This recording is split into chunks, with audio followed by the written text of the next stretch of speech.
Hey, it's me again, your favorite English teacher. And today we're going to cover Book 4 of the American English File series. This is part 9b and it's called Megacities. What do you know about this word, megacity? Well, before we discuss it, let me tell you what we're going to cover today. Well, today we're going to build lots of words together with prefixes and suffixes. And after that, we're going to talk about nouns, plural and uncountable nouns. So there are some nouns that we can count. We can say, for example, 1 pen, 2 pens. And there are some nouns that we can't count. And of course, we have plural nouns. Don't worry, I'll talk about it. And last but not least, we're going to talk about your travel experiences and the places that are your favorite. Well, before we start, make sure to like and subscribe and make sure to watch the previous episodes. And if you're in a hurry, I've made the chapters. So if there's a specific chapter on your mind, you can skip to it. Well, I've said what I said. It's time to get busy. Okay, ladies and gentlemen, it's showtime. First of all, look at the pictures. Yeah, this is Istanbul. We call this place Ortaköy. Okay, I live in Istanbul. It's one of the most beautiful cities in the world. And then we have New York. I guess you know where New York is, the Statue of Liberty. And of course, Big Ben. That's London in United Kingdom, England. Now, I have some questions for you. First of all, what's your favorite city? Where would you like to live? Do you prefer to live in a small or a mega city? And what is there to do in your city? Oh boy, if you're in Istanbul, you've got lots of options. You can go for a Bosphorus tour, or you can go to Istiklal Street for a little walk, or Taksim Square, or you can go to Ortaköy, this place, and you can have kumpir, one of my favorite Turkish snacks. And last but not least, how's nightlife in the city where you live? Well, I need you to take your time, write your answers, speak with your friends. And now, before we move on, first of all, what do you think is a megacity is? Okay? Now, megacity, according to Mr. Andrew Marr, by 2050, 70% of the world will live in cities. And by the end of the century, 3/4 of the entire planet will be urban. There are now 21 cities called megacities. For example, they have more than 10 million inhabitants. In Andrew Marr's BBC series, Megacities, he traveled to 5 of those cities, including Tokyo and Mexico City. So, by that metric, Istanbul is a mega city as well. We have more than 15 million people in our city. Okay, not bad. Now, with a partner, in 2 minutes, list what you think are probably the biggest problems for people who live in a mega city. So what are the problems? List the problems. Now we've got work to do. Great. You made a list of the problems that you may have in a mega city. Now I have Tokyo and Mexico City. Interesting 2 cities. And I need you to read the article once and tell me, which problems did you see in Tokyo or in Mexico City or in both of them or neither of them? Okay? So take your time. I'll wait for you. Read it. And if you're ready, we can read it together. 6.5 hours later. Tokyo. Tokyo, with a population of 33 million people, is by far the largest city in the world. 33 million. That's double that of Istanbul. It's also the most technologically advanced, and the city runs like a digital clockwork. The automated subway, for example, is so efficient that it is able to transport almost 8 million commuters every day, and on the rare occasions that it doesn't work well, nobody believes it. If you are late for work in Tokyo and as an excuse you say that your train was late, you need to provide written proof from the train company. The idea of late trains is almost unthinkable. All right. There is very little crime, violence, or vandalism in Tokyo, and the streets are safe to walk both day and or night. There is also relatively low unemployment compared to other big cities in the world. But such a huge population creates serious problems of space. And as Mar flew over Tokyo in a helicopter, he saw soccer fields, playgrounds, even driving schools constructed on the top of buildings. Streets, parks, and subways are extremely overcrowded. So the population is a problem, obviously. Okay? Property prices are so high and space is so short that a family of 6 may live in a tiny apartment of only 270 square feet. There are other problems too, of alienation and loneliness. The Hikikomori are inhabitants of Tokyo who cannot cope with the mechanical coldness and robotic uniformity of a megacity and have become recluses, people who enjoy being alone, rarely or never leaving their homes.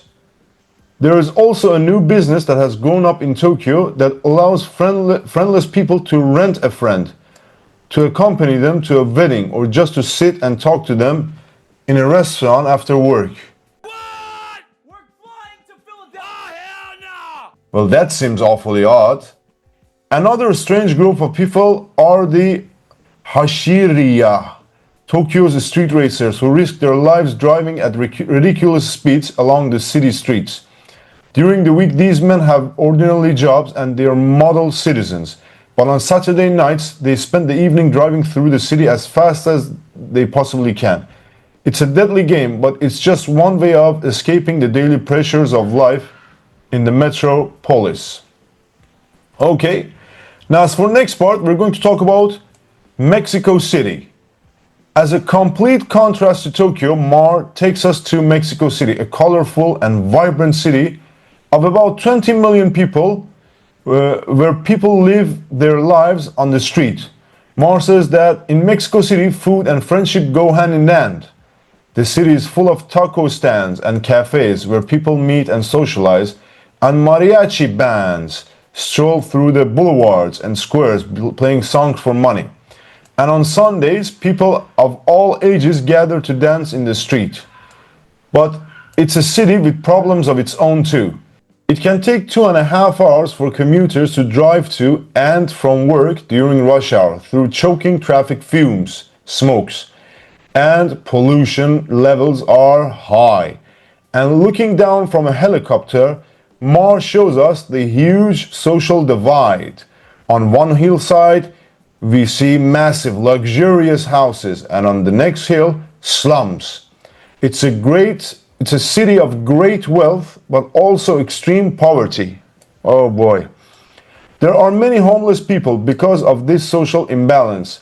It can be a dangerous city too, with high levels of crime, especially kidnapping. In fact, there are boutiques that sell a rather special line in men's clothes. The shirts, sweaters, and jackets look completely normal, but are in fact bulletproof, made of reinforced Kevlar. But despite the crime, the traffic, and the pollution, Andrew Marr describes Mexico City as a friendly, livable place and the most enjoyable megacity of all that he has visited. Awesome, very nice. Now, the practice that I have for you for this reading is to take notes. Note taking is one of the most important skills you need for TOEFL exams, for your university lectures, and of course, for your daily use. So there are some keywords here. For example, for Tokyo, 33 million, or Mexico City, taco stands, mariachi bands.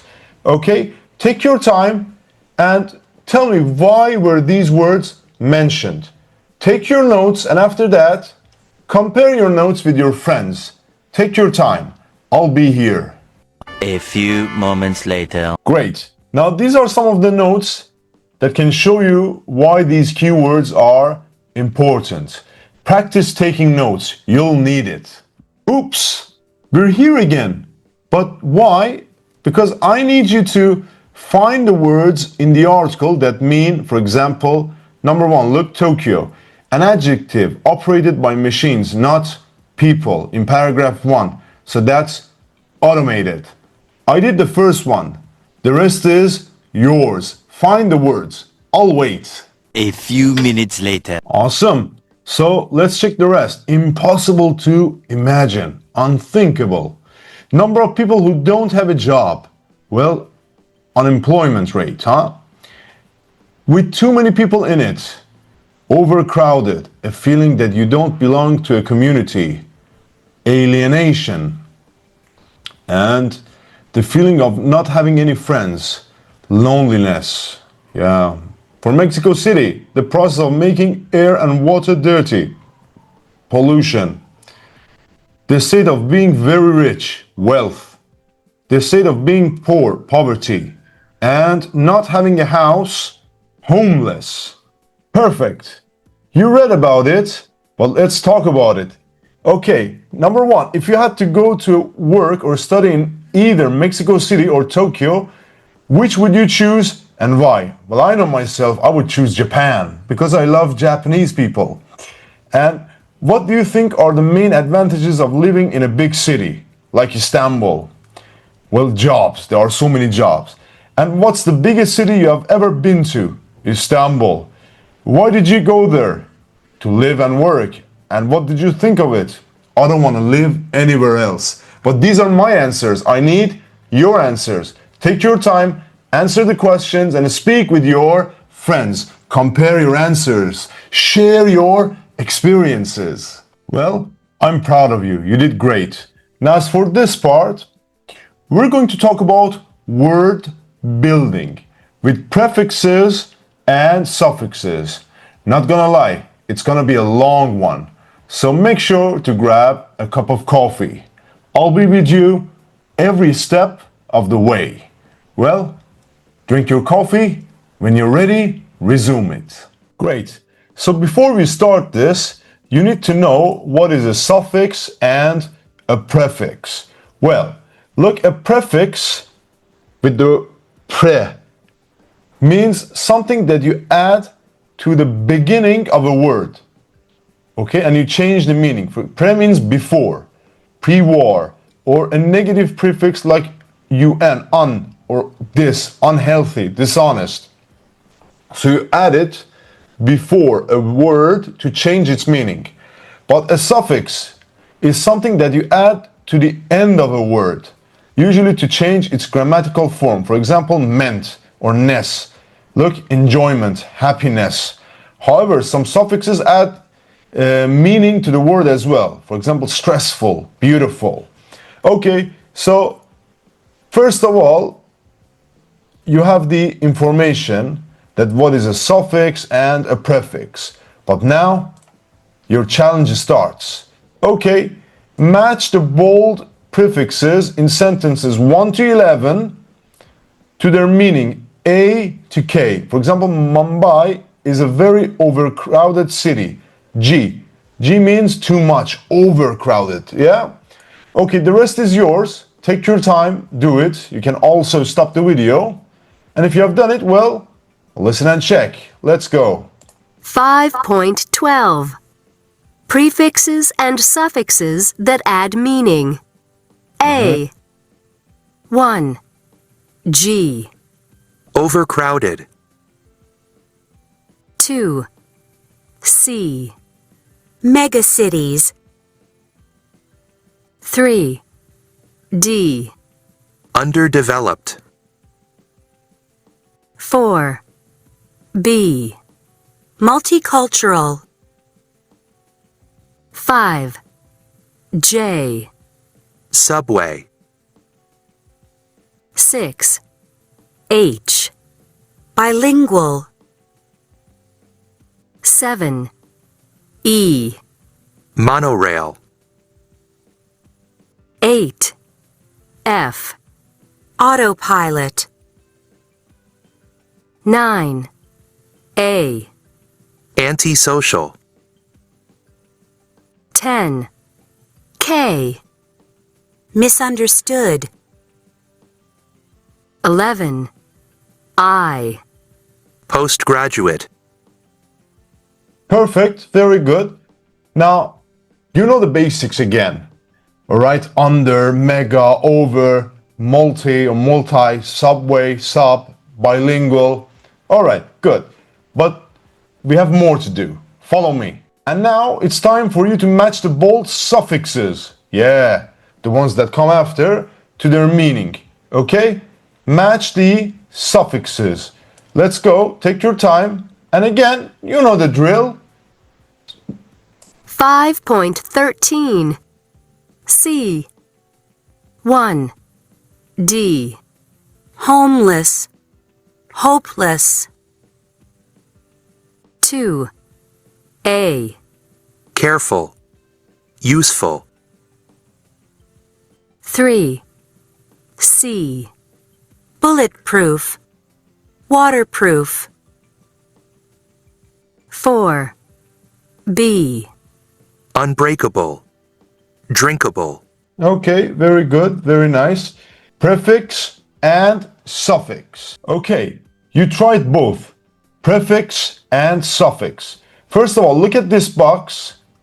For example, alienate, alienation, employ, employments, lonely, loneliness, violent, violence, hood, neighborhood, ism, vandalism. I need you to take your time and put these under these categories. Okay, for example, intention is here. Okay, with shen or meant, ness. Okay, this is your gig again. Take your time and do it. And if you're ready, well, listen and check. Again. 5.14 Nouns formed with suffixes. Intention, pollution, population, reduction, Entertainment. Excitement. Government. Improvement. coldness, friendliness, ugliness, weakness, Absence. Convenience. Distance. Ignorance. racism, terrorism, Brotherhood. Childhood. All right, so now you can officially make words with prefixes, suffixes, and so on. But just one more thing, and we're done here. Okay? Nouns that are different words. Okay? Noun formation with spelling or word change. Listen, some nouns made from verbs or adjectives are completely different words. For example, look, choose, choice, poor, poverty. So be careful. It's not always the prefix or suffix. Okay? Now, I need you to take your time. Loss is the noun. What is the verb? Lose. Do the rest. Take your time. And if you have done it, check with me again. 5.15 Nouns which are different words. 1. Lose. Loss. 2. die, death, 3. Succeed. Success. 4. think, thought, 5. Believe. Belief. 6. hot, heat, 7. Strong. Strength. 8. hungry, hunger, 9. High. Height. 10. long, length. That's it. Well done, everybody. You did good. Now you can form words with prefixes and suffixes. But what about reading them? The stress Is it on the prefix? Is it on the suffix? Okay, so right now we're going to check the pronunciation, and we're also going to do a little bit of speaking. Make sure to grab your headphones. We're gonna have some fun. Okay, you know the drill. Read the box. We don't put main stress on prefixes and suffixes that are added to nouns and adjectives. However, there is usually secondary stress on prefixes. For example, UN in unemployment. Okay, so I need you to underline the stressed syllable in these multi-syllable nouns and adjectives. Okay, take your time. And the secondary stress has already been underlined. Okay, so you know about the secondary stress. Take your time. Okay, listen carefully. Try to do your best. 5.16 Accommodation. Antisocial. Bilingual. Entertainment. Government. Homeless. Loneliness. Multicultural. Neighborhood. Overcrowded. Poverty. Underdeveloped. Unemployment. Vandalism. Okay, check it out. Accommodation, antisocial or antisocial, bilingual, entertainment, government, homeless, loneliness, multicultural, neighborhood, overcrowded, poverty, underdeveloped, unemployment, vandalism. All right, you know the drill. Now we're going to speak a little bit. Which city or region in your country do you think is the most multicultural or offers the best entertainment for tourists, for locals, has a bilingual or trilingual population, or is very overcrowded, or has very serious pollution problems, or has a lot of homeless people, has some very dangerous neighborhoods, and has the highest rate of unemployment? Or which region in your country or city do you think has the worst level of poverty or the highest rate of unemployment?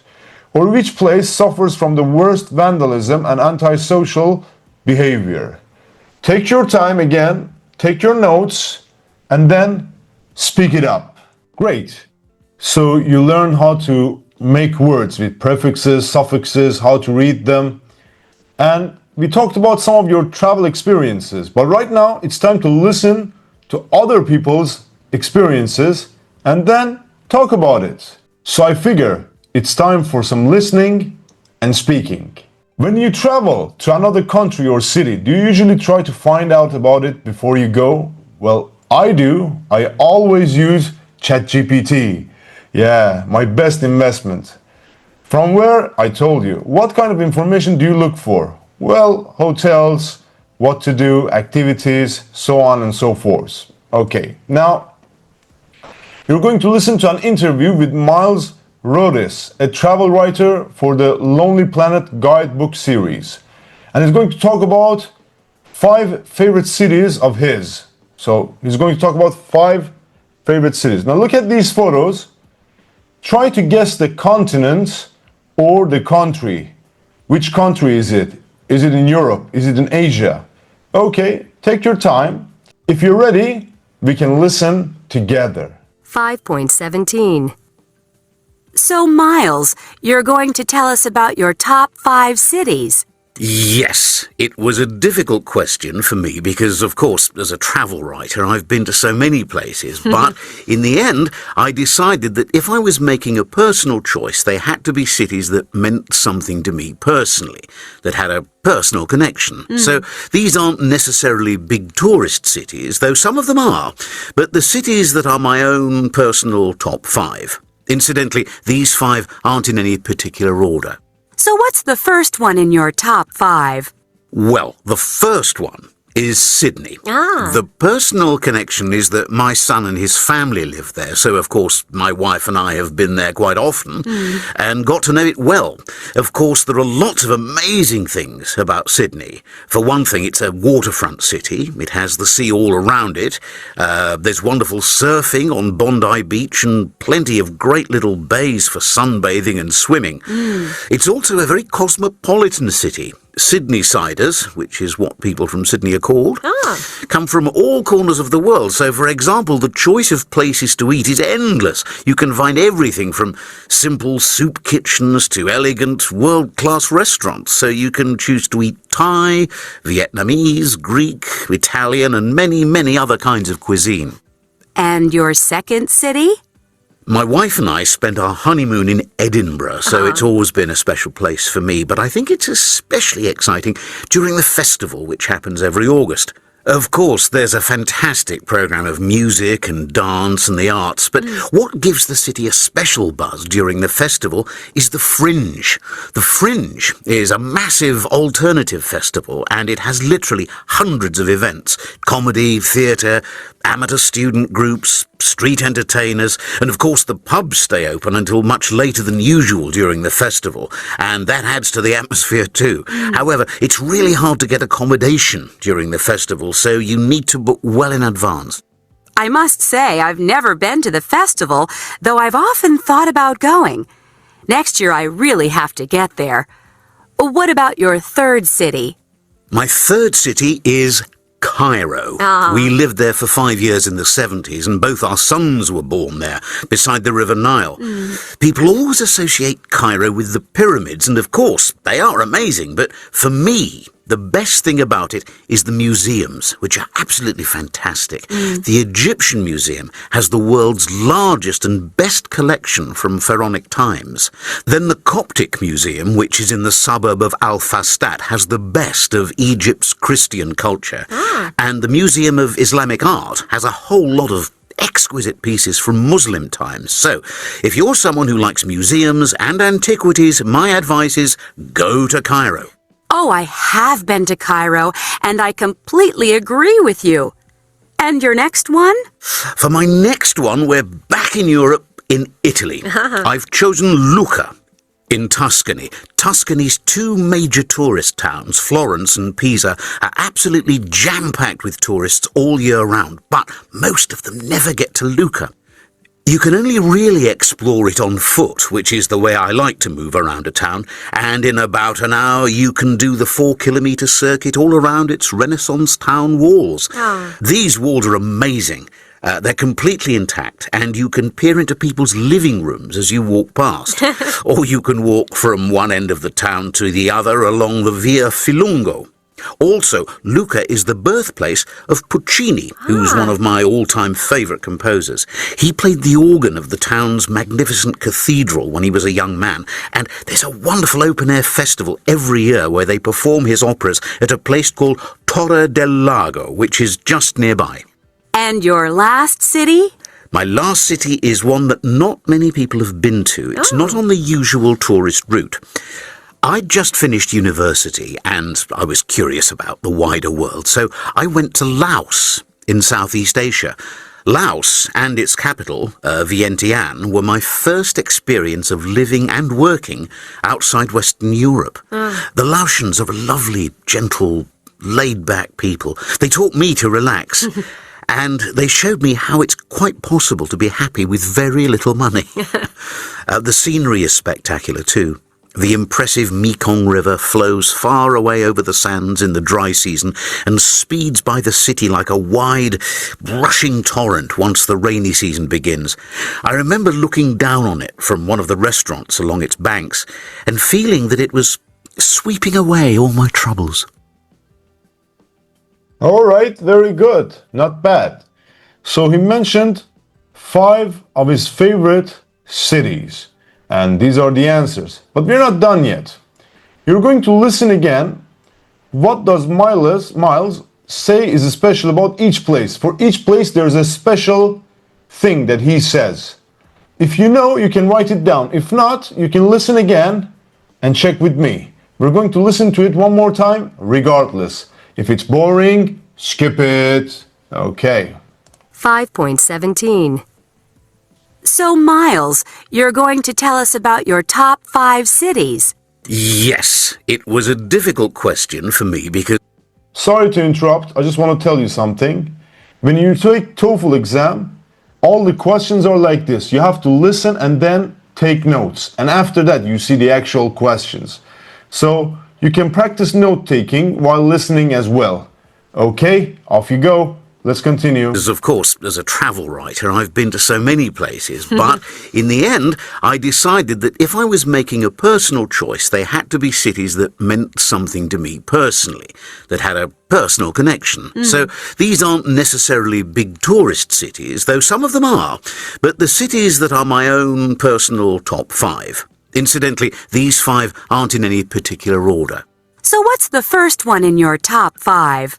Well, the first one is Sydney. The personal connection is that my son and his family live there, so of course my wife and I have been there quite often and got to know it well. Of course, there are lots of amazing things about Sydney. For one thing, it's a waterfront city. It has the sea all around it. There's wonderful surfing on Bondi Beach and plenty of great little bays for sunbathing and swimming. It's also a very cosmopolitan city. Sydney-siders, which is what people from Sydney are called, come from all corners of the world. So, for example, the choice of places to eat is endless. You can find everything from simple soup kitchens to elegant, world-class restaurants. So you can choose to eat Thai, Vietnamese, Greek, Italian, and many, many other kinds of cuisine. And your second city? My wife and I spent our honeymoon in Edinburgh, so it's always been a special place for me, but I think it's especially exciting during the festival, which happens every August. Of course, there's a fantastic programme of music and dance and the arts, but what gives the city a special buzz during the festival is the Fringe.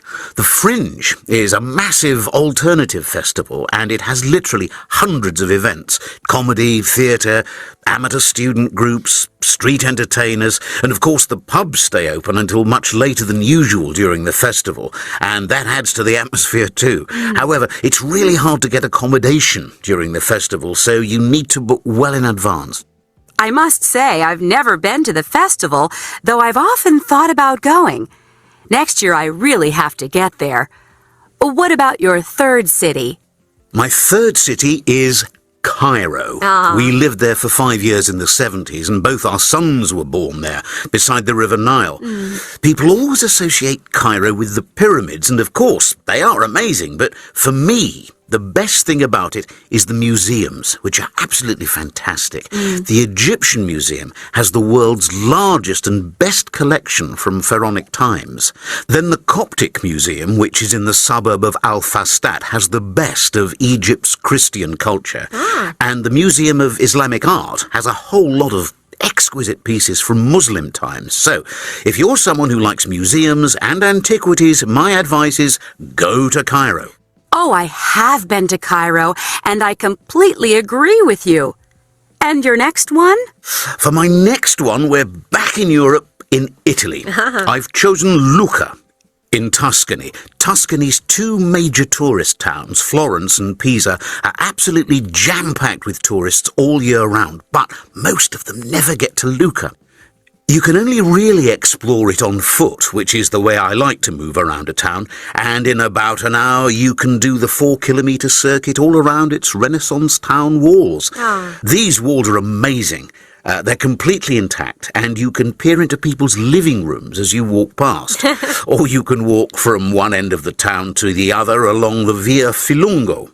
Also, Lucca is the birthplace of Puccini, who's one of my all-time favourite composers. He played the organ of the town's magnificent cathedral when he was a young man, and there's a wonderful open-air festival every year where they perform his operas at a place called Torre del Lago, which is just nearby. And your last city? My last city is one that not many people have been to. It's not on the usual tourist route. I'd just finished university and I was curious about the wider world, so I went to Laos in Southeast Asia. Laos and its capital, Vientiane, were my first experience of living and working outside Western Europe. The Laotians are a lovely, gentle, laid-back people. They taught me to relax. And they showed me how it's quite possible to be happy with very little money. The scenery is spectacular too. The impressive Mekong River flows far away over the sands in the dry season and speeds by the city like a wide, rushing torrent once the rainy season begins. I remember looking down on it from one of the restaurants along its banks and feeling that it was sweeping away all my troubles. All right, very good. Now these are the sample notes that I have for you. You can take a look at them and you can take a screenshot from the page if you need to. Well, if you're ready, let's continue. Before going to speaking, first I need you to listen to some extracts from the interview and try to write the missing words. We're gonna learn some new words together before we go to speaking. Let's do it. 5.18. 1, There's wonderful surfing on Bondi Beach and plenty of great little bays for sunbathing and swimming. 2, The choice of places to eat is endless. 3, But what gives the city a special buzz during the festival is the fringe. 4, And the Museum of Islamic Art has a whole lot of exquisite pieces from Muslim times. 5, Tuscany's two major tourist towns, Florence and Pisa, are absolutely jam-packed with tourists all year round. 6, These walls are amazing. They're completely intact, and you can peer into people's living rooms as you walk past. 7, The Laotians are a lovely, gentle, laid-back people. 8, I remember looking down on it from one of the restaurants along its banks and feeling that it was sweeping away all my troubles. Great. Now you're ready for speaking. Talk in small groups. Which of the 5 places Miles mentions would you most likely to go to and why? What other cities would you like to go to and why? What are your favorite cities, not including your own? And of the cities you've been to, which one or ones have you liked least? Why? Okay, answer these questions and share your experiences with your friends. Speak as much as you can. All this just to get here, to the grammar part. Today we're going to talk about uncountable nouns, plural nouns, and collective nouns. And you may tell me, teacher, what are they? Well, that's what I'm here for. Let's check them out. Okay, first I want to test you. I want to see whether you know what we're talking about. Uncountable and plural nouns. Okay, circle the correct form. Check if you think both are possible. Okay, this is your gig. For example, a good guidebook will give you advice or advices about what to see. It will give you advice, okay? And you may have some bad weather if you go to London on March. Not a bad weather, you don't count it. Walking around cities in the summer can be hard work. It's best not to take too much luggage if you take a quick vacation to a city. Number 5, the old town center is amazing, but the outskirts are a little depressing. I just heard some interesting news. Okay, so I guess you know the basics. Okay, listen first. Uncountable nouns. 5.19. 1, The weather is fantastic there, and there's very little traffic, so you can walk everywhere. The scenery is beautiful here, but it's spoiled by all the trash people leave. 2, Could you give me some advice about where to stay? One useful piece of advice is to get a Metro card. 3, The new opera house is made mainly of glass. Can I have a glass of water, please? Okay, so look, The following nouns, these nouns are usually, always, I'd better say, uncountable: behavior, traffic, weather, health, progress, scenery, trash, work, politics. Okay? And other words ending in ICS: gymnastics, economics. Okay? They always need a singular verb. They don't have plurals, and they can't be used with a or an. These nouns are also uncountable: furniture, information, advice, homework, research, news, luck, bread, toast, luggage, equipment. Use a piece of to talk about an individual item. Okay, a piece of bread, for example. Some nouns can be either countable or uncountable, but the meaning changes. For example, glass, the material used to make windows. A glass, the thing that you drink out of. Okay, so these two are totally different. Okay, other examples: iron, business, paper, light, time, space. Okay, so we discussed the uncountable nouns. Now, plural and collective nouns. What are these? First, you need to listen again. 5.20. 1. One of the best museums is on the outskirts of the city. My clothes are filthy. I'll put on some clean pants. I'll put on a pair of clean pants. 2. The hotel staff is very efficient. The cabin crew is coming around with the snack cart in just a few minutes. Okay, so look, arms. In this scenario, it means the guns, belongings, clothes, manners, outskirts, scissors. Oh, that's one of my favorite words. Pants, shorts are plural nouns with no singular. They need a plural verb and they can't be used with a or an. For example, scissors. It's plural already. You can't say scissors. It will be wrong. If they consist of two parts, for example, scissors, pants, shorts, etc., they can be used with a pair of or some. For example, a pair of pants, a pair of shorts. Crew, family, staff, etc. are collective singular nouns and refer to a group of people. They need a singular verb, except police, which needs a plural verb. Okay? Very nice. Now, as always, you can take a screenshot from this page because we're going to practice it together. Okay, as always, I have two sets for you. If it's right, put a check. If it's wrong, put an X and correct the mistakes in the highlighted phrases. For example, look, in our language lab, the equipment is all new. Okay, the news are good. No, the news is good. Okay, so that's the wrong one, that's the right one. Now, as for next one, circle the correct form, check if both are correct. For example, the traffic is awful during rush hour.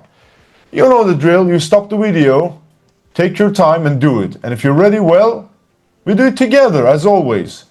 Now, we had a beautiful weather. I don't think so. Beautiful weather when we were on vacation. Number two, they have some beautiful furnitures in their house. No, some beautiful furniture. Okay? My brother gave me a useful piece of advice. That is correct. Do you have a scissors? No, scissors. Or a pair of scissors. I need to wrap this present. Number 5, I need to buy a new pants. I don't think so. Some new pants for my interview tomorrow. Number 6, my team has won every game this season. That is correct. Your glasses are really dirty. Can you see anything? Okay, that is correct. Number 8, the homeworks were very difficult last night. The homework was difficult. Okay, number 9, there isn't any space in my suitcase. Can I put this jacket in yours? Okay, that is correct. The police is sure that they know who was responsible for vandalism. No, the police are sure. Next part. Number 1, gymnastics is my favorite sport. Number 2, I bought a pair of new jeans or some new jeans. Both of them are correct. Number 3, Luke's clothes look really expensive. Number 4, the flight crew works hard to make passengers comfortable. Number 5, I found out some useful information or a piece of useful information about the meeting. Okay, number 6, could I have a piece of paper to write down the new words? Number 7, I think I'll have some time after lunch to help you with that report. Number 8, I have some good news for you about your job application. Number 9, we've made a lot of progress in the past few weeks. And last one, hello, reception. Do you have an iron I could use? All right, so uncountable nouns, plural nouns, and collective nouns. Okay, I have a speaking game for you. It's called Just a Minute. So, one person starts. He or she has to try to talk for a minute about the first subject below. Okay, you can see it in the pictures, you can see it in here. If he or she hesitates, it means stops, for more than 5 seconds, he or she loses his or her turn, and the next student continues. The person who's talking when 1 minute is up gets a point. Okay, so that is a game for you. All right, everyone, all the way to the last set. And I know it's really long, but you always ask me to teach book 4, book 5, and these books have long chapters. Now, this writing is one of my favorites because you're going to write a report about your visits, about the places that you experience. Let's do it and finish the lesson. You did good for today. Okay, everyone, as I told you, the last set. Writing a report, eating out in New York City. Okay, for the first part, I need you to read the report on restaurants with a partner.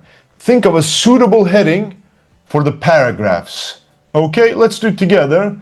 This report describes various options for students who want to eat out while staying in New York City. So very good, a good introduction. Fast food. The majority of fast food restaurants are cheap and service is fast, but they are often noisy and crowded. And of course, the food is the same all over the world. World food. New York City has restaurants offering food from many parts of the world. For example, India and Thailand. These are often relatively inexpensive and have good quality food and nice atmosphere. So I would say when you want to eat out cheaply. Value for money, gastropubs. These are pubs that serve high quality food but tend to be slightly cheaper than majority of mid-range restaurants. Generally speaking, the food is well cooked and some have very imaginative menus. Diners, you can usually get a good sandwich, hamburger or a bowl of soup in a diner without spending too much. Some diners are open 24 hours, so if you're hungry late at night, a diner might be a good option or your best option. Okay, next one. There are many options if you want to try somewhere special, but be aware that this almost always means spending a lot of money. French restaurants, for example, are often expensive, and also restaurants run by celebrity chefs. So that is when you are celebrating something. Okay, very good. Now, next one. Don't make your meal cost more by ordering expensive drinks. If you have a special restaurant in mind, don't forget to book in advance because the best restaurants are usually full, especially on the weekend. All New York City restaurants get inspection grades based on cleanliness and food safety standards. The grades are displayed near the front door of restaurants. Check before you go inside. Even if you have a limited budget, take advantage of the different restaurants that New York City has to offer. So, general advice. Now, this is a report on restaurants, on experiences of eating out. But we're not done. Now it's your turn. You're going to write a report about restaurants or places in your city. For example, in Istanbul, where I live, there are many options to browse. Now it's your turn. You have the example right in front of you and all the tips that you need. Do your best and write a report. Okay, everyone, at last, thank you for watching. As always, you can download the slides in the description part. You can leave a comment if you have a suggestion or question. And last but not least, make sure to like and subscribe. I'll be teaching you every day. And workbook coming right up for this session. Now you can use different types of words. You can form words with suffixes, prefixes, and also you can talk about your experiences when you travel and your favorite spots. That's the way it is. I'll be seeing you very soon. Until then, I'm out.